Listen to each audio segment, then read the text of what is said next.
Voilà, c'était une réunion, un sommet extraordinaire hier à Riyad, un sommet conjoint arabo-islamique tenu samedi donc hier à Riyad. Le président Abdel Fattah el-Sisi qui a prononcé un discours lors de ce sommet. Il a surtout déclaré que la communauté internationale et le Conseil de sécurité ont également la responsabilité de mettre un terme à toutes les pratiques visant à déplacer de force les Palestiniens vers n'importe quel endroit en dehors de leur terre. Je commence en fait avec voilà, un extrait du mot du chef de l'État, le président Abdel Fattah el-Sisi. Pourquoi? Parce qu'on a vu, ça fait peut-être 2 jours, ça peut-être a commencé hier si je ne me trompe pas, qu'on a commencé à voir les Gazaouis, non c'était avant même hier, qui commencent à quitter le nord de Gaza vers le sud de Gaza. Enfin, on les voit regroupés, si vous le voulez bien, ou le reste voilà, de la population qui se dirige à pied, plus ou moins vers le sud, vers les frontières, si je ne me trompe pas. Et là, encore une fois, à quel point est-ce que la communauté internationale est-elle capable d'arrêter ceci? Ça dépend de la volonté politique des États-Unis de ne pas mettre leur veto sur les votes du Conseil de sécurité. Le moment qu'il y a quelque chose qui sort sur un cessez-feu ou sur quelque chose pour donner des vivres au peuple palestinien, ou au moins arrêter ce qui se passe, les Américains, jusqu'aujourd'hui, l'ont saboté. C'est pas... Et ils sont en train de donner un certain soutien à un génocide à la fin de la journée. Et pour l'Égypte, ça devient très dangereux parce qu'à un moment donné, oui, on ne veut pas que la population de Gaza rentre en Égypte. Ça a l'air que c'est le plan d'Israël, mais on ne peut pas vraiment accepter ça. Et pas seulement pour l'Égypte, mais pour les Palestiniens eux-mêmes. Une des raisons, ça c'est rien de nouveau ça, il y a eu un rapport des Nations Unies pendant les années 50, où ils ont demandé la population à Gaza, à cette époque, parce que déjà, on a déjà absorbé une assez grande population de Palestiniens pendant les années 50. Très bien. Alors, ils ont demandé au reste qu'ils étaient plus ou moins des fermiers avec des petits terrains du sud de Palestine à l'époque. Ils ont dit, écoute, on ne veut pas pour sortir d'ici. Si on sort d'ici, on perd notre position vis-à-vis que nous sommes des gens qui ont des terres en Palestine. C'est toute la question. C'est toute la question palestinienne. Exactement. Docteur Mahmoud Sebet, hier c'était ce sommet extraordinaire du monde arabo-musulman ou le sommet arabo-islamique. À quoi on s'attendait, c'est-à-dire les populations arabes s'attendaient à quoi et à quel point justement la déclaration finale de ce sommet était fidèle et aux aspirations des populations arabes et à la position arabe et à ce que le monde arabe et islamique peut vraiment faire ou accomplir, réagir sur le terrain? Il y a plusieurs options, mais la plus importante chose qu'on a vue pendant ce sommet, c'est qu'il y a 57 pays qui sont venus et ils ont d'un avis, ils ont fait des déclarations avec une certaine unanimité. C'est très important, c'est une solidarité qu'on n'a pas vue parmi ces pays qui sont d'accord sur l'issue. Donc ça, c'est déjà un point positif. C'est déjà une énorme position. Ça veut dire que toute cette région, c'est un tiers du monde, est uni sur cette question. En plus, est-ce qu'ils peuvent faire... Oui, il y a plein d'options. Il y a plusieurs options. L'option de pression monétaire, des pressions sur l'Occident et les États-Unis, qu'à la fin du compte, Israël n'écoute personne que les États-Unis, vraiment. C'est eux qui les soutiennent. C'est eux qui sont en train de financer cette guerre. Il faut le dire. 14 milliards de dollars. dans un pays qui a déjà des réserves de 200 milliards de dollars actuels en main, ça veut dire qu'ils sont en train de payer pour cette guerre. Alors il faut quand même mettre un peu de pression avec nos soi-disant alliés. Parce que les États-Unis sont des alliés d'Égypte et de l'Arabie Saoudite et plusieurs pays dans la région. Alors, est-ce qu'ils sont vraiment des alliés ou quoi exactement? C'est très important. Est-ce que voilà, la question d'alliés ou pas se limite quand on parle d'Israël, quand on parle de tout ce qui a rapport avec l'État israélien? Le problème, c'est que ce gouvernement actuel en Israël, c'est un gouvernement d'extrémistes. Ils l'ont déclaré plusieurs fois. Pour eux, Israël, c'est un État dont les habitants sont que les Juifs. Ils ne veulent pas des musulmans, ils ne veulent pas des chrétiens. Alors, le premier étape sera Gaza. C'est fort possible que le deuxième étape sera la Cisjordanie, où ce sera l'expulsion de toute la population. La population n'est pas petite, elle est presque 2,5 millions là-bas. Et puis la troisième étape sera les Arabes, musulmans et chrétiens qui ont des passeports israéliens. Il y a 2,2 millions aussi. On parle de 6 millions de personnes. Alors c'est pas que quelque chose de petit tout ça. Oui, c'est vrai. Hier, c'est vrai que le président Sisi a appelé la communauté internationale à assumer sa responsabilité d'assurer la sécurité des civils palestiniens innocents et de garantir un accès sûr, rapide et durable aux aides humanitaires. Il a certainement rappelé, encore une fois, que c'est Israël qui porte sa responsabilité, qui doit porter sa responsabilité internationale en tant que force occupante. Mais c'était certainement aussi l'occasion d'affirmer une fois en plus la nécessité pour la communauté internationale de parvenir à une formule de règlement de la question palestinienne du conflit basée sur la solution de deux États et la création d'un État palestinien indépendant le long des frontières du 4 juin 1967 avec Jérusalem-Est pour capitale. C'est une revendication qui date de décennies aujourd'hui, ça ne bouge pas.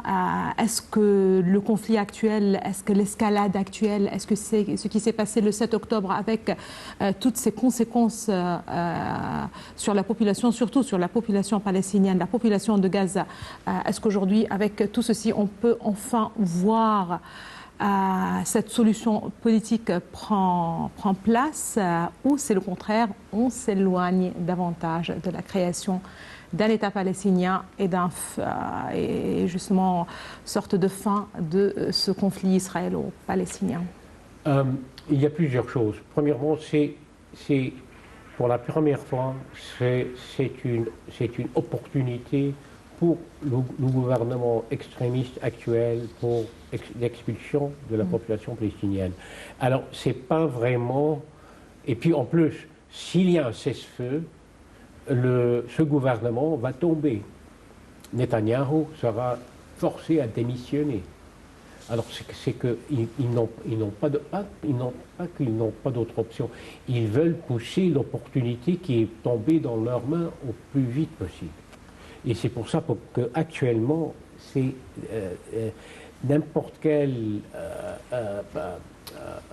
négociation sur la question de Palestine et le conflit entre Palestine et Israël, ça ne va pas vraiment marcher. Ce gouvernement n'a pas d'intérêt du tout de rentrer dans n'importe quelle négociation là-dessus. En réalité, c'est le moment, à vrai dire, parce qu'on est en train de voir une population qui est en train d'être, en réalité, c'est la réalité, c'est pas exagéré de dire ils sont en train d'être massacrés. Et si on regarde à Gaza, par exemple, on a eu un tremblement de terre en Turquie cette année, il y a eu 20 000 environ, entre 20 000 et 30 000 de gens qui sont morts à cause d'une catastrophe naturelle. Là, on est en train de voir plus ou moins la même chose et personne ne rentre pour aider cette population civile. Alors, il faut quand même le mettre en contexte, tout ça. C'est très bizarre alors que dans le monde entier, on voit des manifestations de soutien, on voit plus ou moins, on a commencé à toucher à voir concrètement un changement dans la position des civils, des populations du monde justement vis-à-vis de la question palestinienne. Aujourd'hui, avec les scènes voilà, qu'on voit partout, les images qui nous parviennent de Gaza, la réalité est bien là. Et là, on voit le monde entier qui se met aux côtés des Palestiniens, qui se met justement contre les hostilités israéliennes, contre la population palestinienne. Je vais revenir à ce point pour vous écouter, mais là, je rappelle encore une fois que c'était hier, lorsque le président Abdel Fattah el-Sisi a déclaré que la communauté internationale, en particulier le Conseil de sécurité de l'ONU, assume la responsabilité directe d'œuvrer sérieusement et de manière décisive pour parvenir à un cessez-le-feu immédiat, durable et inconditionnel dans la bande de Gaza. Encore une fois, retour sur le discours du président Abdel Fattah el-Sisi et quelques détails concernant ce sommet extraordinaire tenu à Riyad.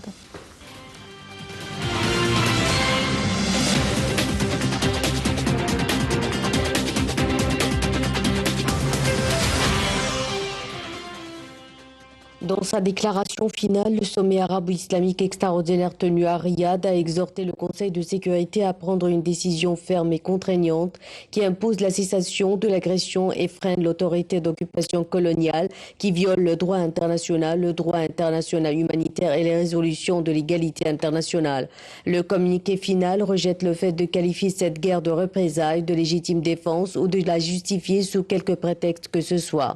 Le sommet a également appelé à briser le siège imposé à Gaza et à exiger l'entrée des convois d'aide humanitaire arabes, islamiques et internationaux. Les dirigeants ont condamné les actions barbares des forces de l'occupation à Gaza. Ils ont également rejeté toute solution politique future du conflit qui maintiendrait la bande de Gaza séparée de la Cisjordanie occupée par Israël. L'Arabie saoudite tient les autorités d'occupation israéliennes pour responsables des crimes commis contre le peuple palestinien, a déclaré le prince héritier Mohammed Ben Salman à l'ouverture du sommet. Il a ajouté que le seul moyen de garantir la sécurité, la paix et la stabilité dans la région est de mettre fin à l'occupation, au siège et à la colonisation. Le président iranien Ebrahim Raisi, en visite pour la première fois en Arabie saoudite depuis le rapprochement des deux pays en mars, a demandé aux pays islamiques de désigner l'armée israélienne comme une organisation terroriste. La Ligue arabe et l'OCI devaient au départ tenir leur réunion séparément, mais le ministère saoudien des Affaires étrangères a annoncé tout samedi que les deux sommets seraient tenus en commun. Certains pays, notamment l'Algérie et le Liban, ont proposé de rompre les liens économiques et diplomatiques avec Israël et de cesser d'approvisionner en pétrole ce pays et ses alliés, selon des diplomates. Toutefois, certains pays ont rejeté cette proposition.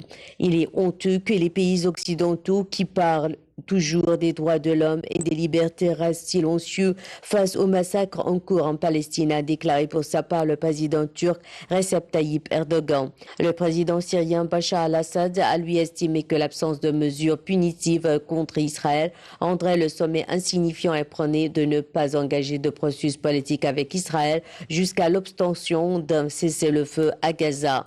Il faut des mesures de persuasion pour stopper les crimes de guerre, a déclaré pour sa part l'émir du Qatar, Cheikh Tamim Ben Hamad Al Thani, dont le pays est impliqué dans les efforts visant à obtenir la libération des otages israéliens et étrangers retenus à Gaza.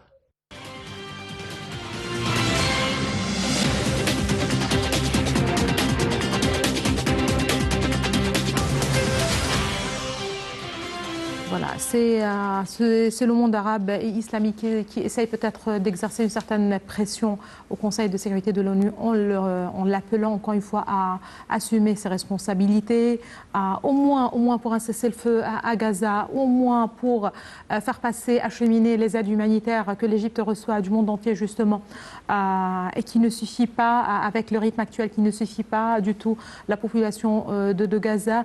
Aujourd'hui, avec les dernières images et la population qui a dû justement fuir le nord vers le sud, enfin comme le voulait Israël depuis le début de la question.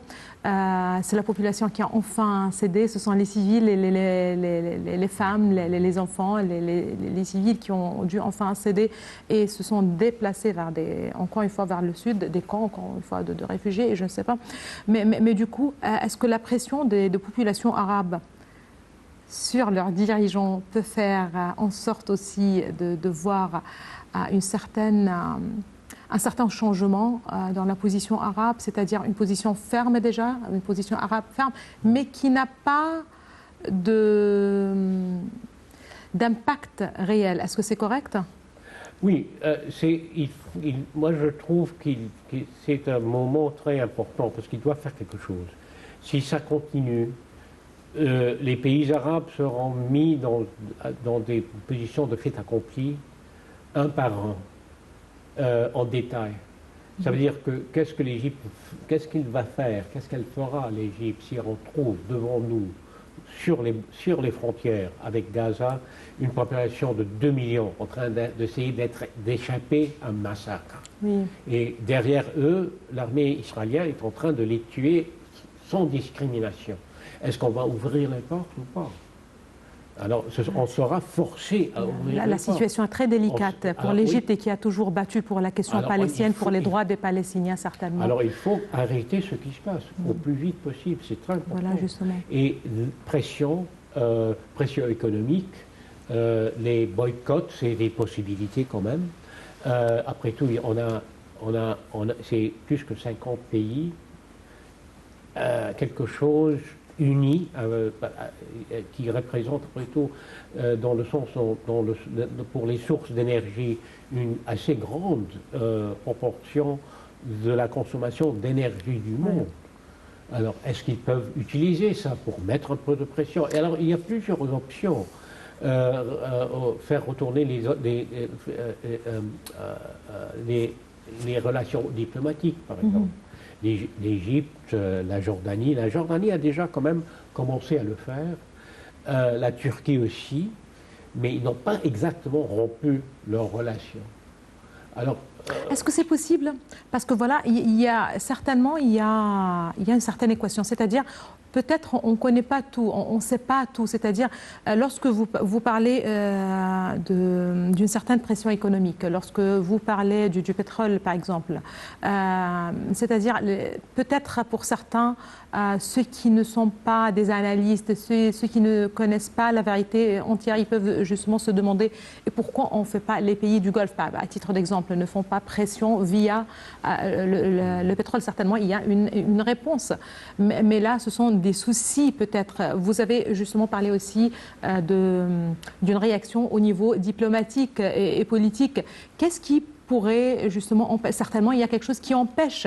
Est-ce que c'est pas le moment, par exemple, est-ce qu'on laisse encore peut-être les voies pour dialoguer, pour parvenir à une solution via le dialogue, on garde toujours l'espoir justement et les canaux légaux?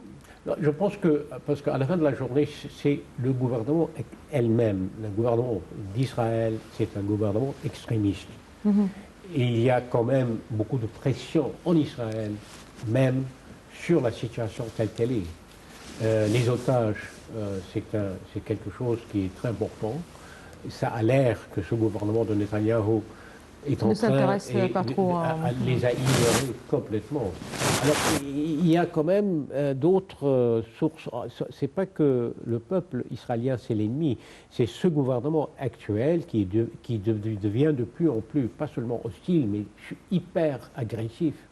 Ça devient très dangereux. Et à ce moment-là, il faut la confronter des moyens unis, avec la solidarité qui existe, et utiliser cette solidarité pour arriver à quelque chose, à certains, pas seulement des déclarations, mais quelque chose.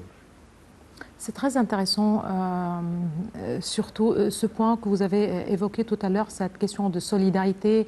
Il y a une sorte d'unanimité parmi les Arabes et les pays arabes et les pays musulmans vis-à-vis de cette question. Vous avez parlé d'une position plus ou moins unie face à cette question, face à l'escalade de la violence, face à la nécessité de parvenir à une solution définitive à la question palestinienne. Il y a aussi une certaine solidarité au niveau des populations arabes et musulmanes, voire mondiale, si nous pouvons le faire. Tout à l'heure aussi, vous avez parlé de boycott. Voilà, ça c'est une position civile, si l'on peut, entre guillemets, c'est-à-dire c'est une position prise de la part des populations qui souhaitent exercer une certaine pression à leur manière. Est-ce que vous trouvez que ce boycott, pour les marques à titre d'exemple qui soutiennent par exemple l'agression contre les Palestiniens qui soutiennent Israël, à quel point c'est important, à quel point ça donne ses fruits, comment voyez-vous justement cette position des populations? Ça doit être, je pense, une combinaison de plusieurs choses, pas seulement un boycott économique, mais aussi des démarches diplomatiques, des démarches politiques. Actuellement, déjà, la position des États-Unis dans la région a été plus ou moins compromis à cause de tout ça. Alors, il y a, ils sont dans des pays, après tout, il y a des bases militaires en Irak qui, je ne veux pas dire illégales, mais le gouvernement d'Irak l'a déjà demandé de sortir. Et ils ont refusé. Peut-être ce sera un bon moment de les inviter de sortir une deuxième fois, par exemple. Mais les inviter, est-ce que les États-Unis vont écouter? Voilà, c'est ça la question, c'est-à-dire les inviter, les appeler. Mais on est dans une autre situation actuelle. La situation est devenue dans l'œil public beaucoup plus élevée qu'elle l'était avant. D'accord. Alors, dans un certain sens, c'est un bon... L'Internet, vous savez, a complètement changé la perception de cette situation entre Palestine et Israël dans l'Occident et aux États-Unis. C'est ça plutôt qui a changé ces populations, qu'aujourd'hui ils comprennent exactement plus ou moins la situation telle qu'elle est. Ils ont compris quand même qu'ils ont plus ou moins été mis dedans par leur propre gouvernement et par leurs propres médias pendant 70 ans. Alors, ce n'est pas qu'ils sont très contents de ce qui se passe. Alors, il y a beaucoup de pression, ce que je veux dire, beaucoup de pression à cause de cette opinion publique dans ces pays. Il faut... le droit est avec le peuple palestinien dans ce cas. Alors, il faut trouver, après tout, des démarches politiques, diplomatiques et économiques. Tout ça à un même point. Pas seulement une et pas l'autre. C'est ça ce que je veux dire. La déclaration finale du sommet arabo-islamique extraordinaire tenu à Riyad a appelé tous les pays à cesser d'exporter des armes et de munitions vers Israël sur fond de guerre à Gaza. Le sommet a également appelé à une résolution contraignante de la part de l'ONU pour mettre fin à cette agression israélienne, condamnant les actions barbares des forces d'occupation à Gaza.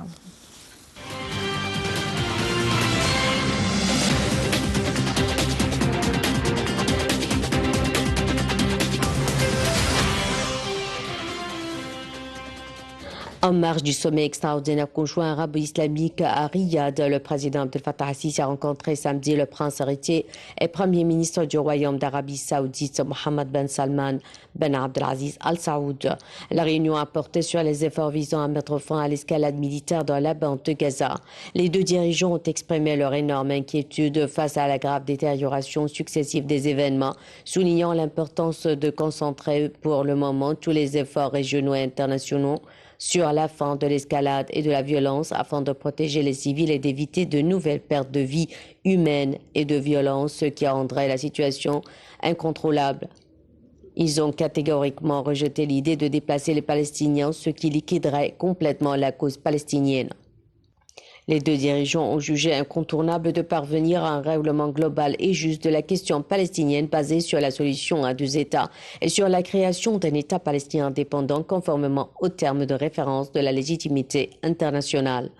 Au cours de sa rencontre avec le président syrien Bachar al-Assad, le président Al-Sisi a réitéré son rejet des tentatives visant à liquider la cause palestinienne et à déplacer par la force le peuple palestinien. Les présidents Al-Sisi et Assad ont souligné la nécessité d'un cessez-le-feu à Gaza et de garantir l'accès de l'aide humanitaire pour les habitants de la bande de Gaza. Ils ont appelé à la poursuite des efforts visant à établir un État palestinien indépendant, conformément aux résolutions pertinentes de l'ONU. Le président Al-Sisi a par ailleurs affirmé au président syrien le soutien de l'Égypte à un règlement politique global en Syrie qui sert les intérêts du peuple syrien, maintient l'unité et l'intégrité et rétablit la sécurité et la stabilité du pays. Le président Al-Sisi et le roi Abdallah II de Jordanie ont également réaffirmé leur rejet du châtiment collectif infligé aux innocents de Gaza par le siège, la famine ou le déplacement. Les dirigeants égyptiens et jordaniens ont déclaré que de telles politiques violaient le droit humanitaire international. Le président Al-Sisi et le roi Abdallah II ont également convenu de continuer à faire pression sur la communauté internationale pour qu'elle désamorce la crise de manière responsable et assure l'acheminement de l'aide à Gaza. Ils ont souligné que la stabilité régionale ne pourra être réalisée que lorsque la cause palestinienne sera réglée de manière juste et définitive. Ils ont ajouté que cela doit prendre la forme d'un État palestinien indépendant avec Jérusalem-Est comme capitale. Lors de sa rencontre avec le président du Conseil de souveraineté transitoire du Soudan, Abdel Fattah el-Burhan, le président Al-Sisi a réitéré le soutien de l'Égypte au Soudan à tous les niveaux, en particulier dans le contexte critique que traverse l'État soudanais. Al-Burhan a pour sa part salué le soutien sincère et fraternel de l'Égypte à l'unité, à l'intégrité et à la stabilité du Soudan, ainsi que les efforts égyptiens pour accueillir de nombreux citoyens soudanais. Le sommet extraordinaire conjoint arabo-islamique à Riyad a réuni les dirigeants arabes et musulmans pour unifier les efforts et adopter une position collective face à l'évolution de la situation à Gaza et dans les territoires palestiniens occupés.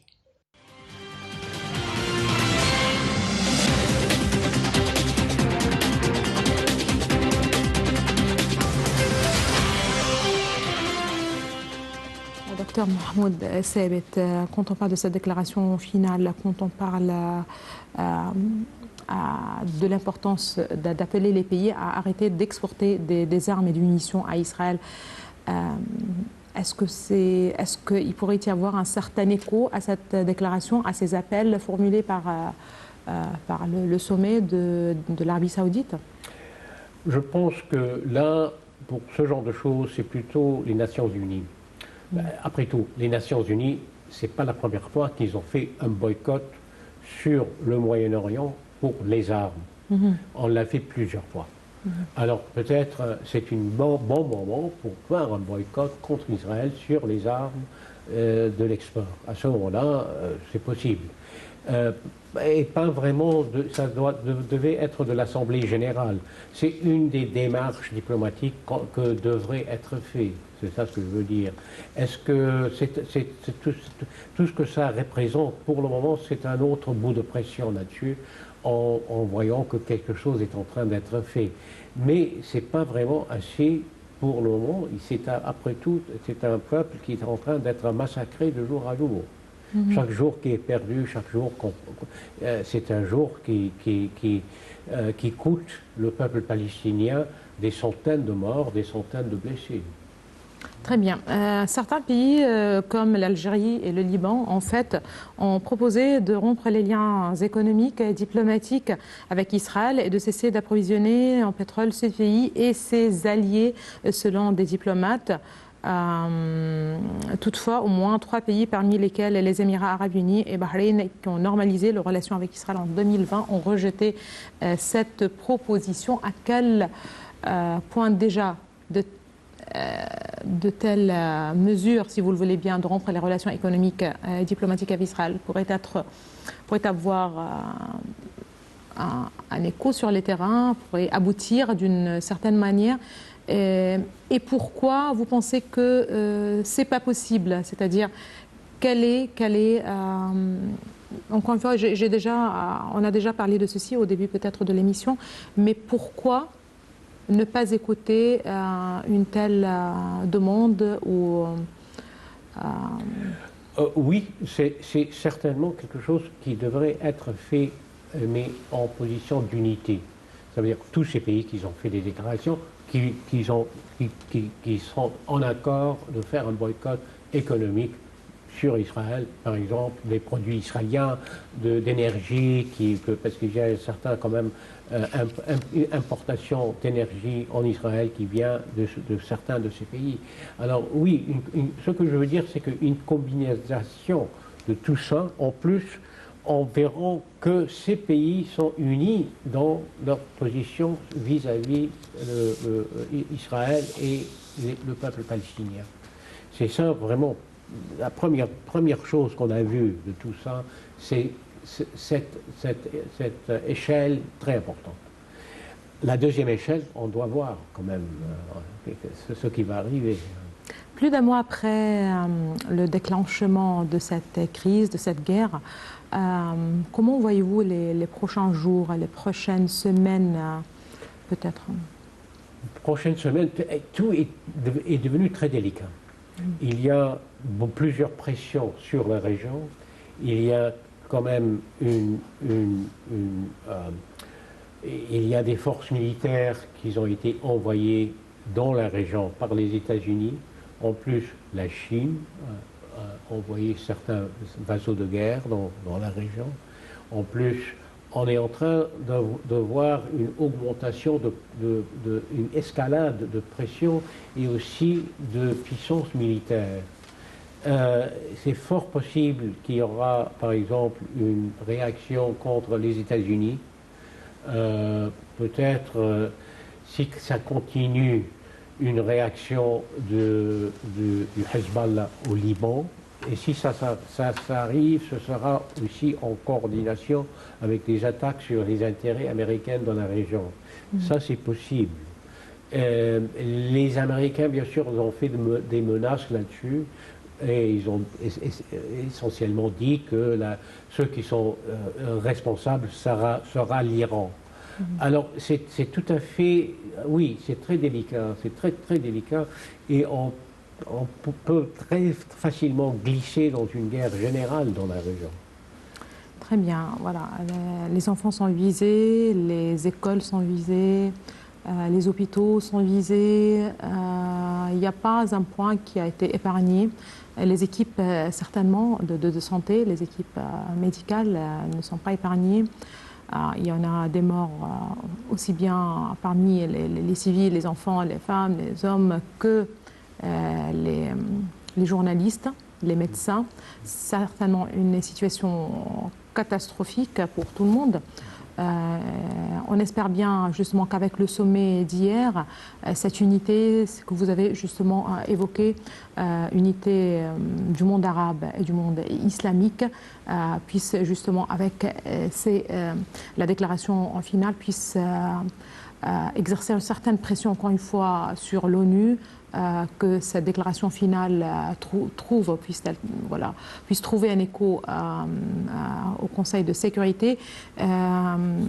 Pour continuer, en fait, j'aimerais bien rappeler qu'en marge de ce sommet extraordinaire de Riyad, le président Abdel Fattah el-Sisi a rencontré samedi le prince héritier et le ministre du Royaume d'Arabie Saoudite, Mohammed Ben Salman, le président syrien Bachar el-Assad, le président du Conseil de souveraineté transitoire du Soudan, Abdel Fattah el-Burhan, et le roi Abdullah de Jordanie.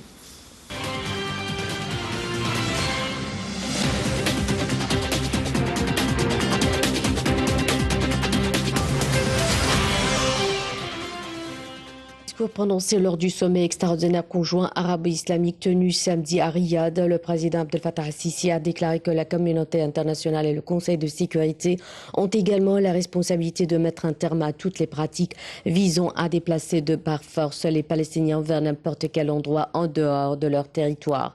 Il a appelé la communauté internationale à assumer sa responsabilité d'assurer la sécurité des civils palestiniens innocents et de garantir un accès sûr, rapide et durable de l'aide humanitaire.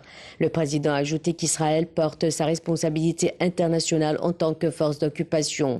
Le président a également affirmé la nécessité pour la communauté internationale de parvenir à une formule de règlement du conflit basée sur la solution à 2 États et sur la création d'un État palestinien indépendant le long des frontières du 4 juin 1967 avec Jérusalem-Est comme capitale.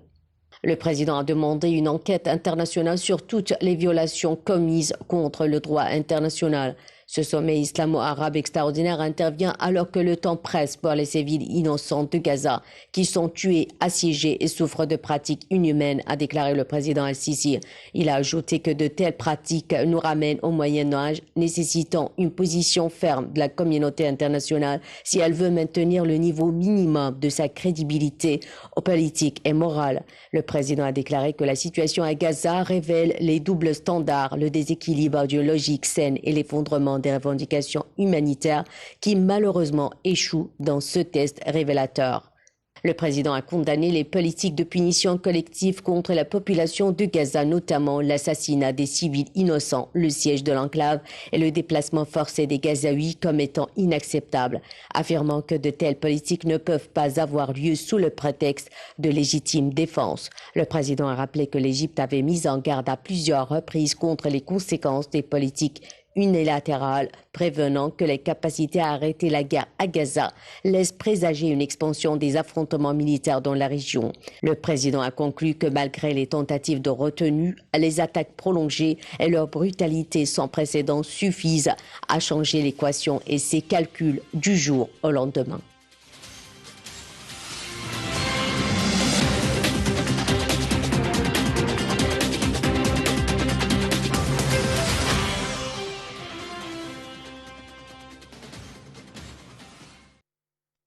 Global en Syrie et à Gaza est indispensable.